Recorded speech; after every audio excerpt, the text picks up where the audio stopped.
One of the things that I realized that I think most communication consultants or brand consultants struggle with is some of the choices of clients. So I came across a post by a brand identity designer, and she said the client is not always right, but they're still the client.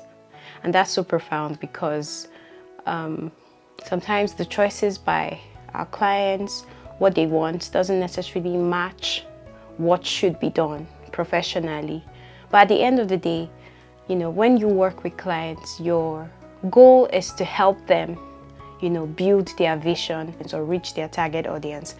And there are times when we must put our foot down and say, no, this is a really bad idea. This might blow up in our faces and things like that. But there are times when you can actually accommodate what their preferences are because they are the client, and those things make them happy. Because at the end of the day, they want to be able to look back at the brand and say, oh, I actually like the outcome of this, right? I actually like the look and feel of this, right? At the end of the day, the client is still the client and they might not always be right.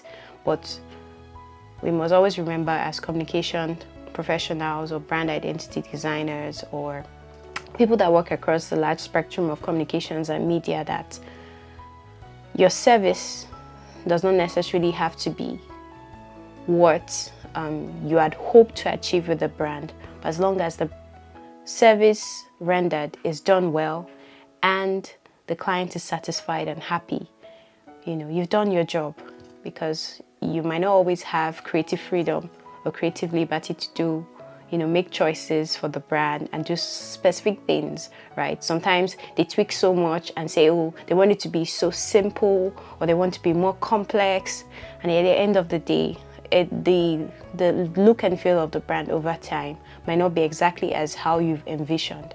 But before the client, who is the visionary, who is the owner of, let's say, a company or a brand, they're happy with what they find or what they see. And as long as they're happy, that's really it. So the client might not always be right, but they're still the client. So I think it's important to remember that.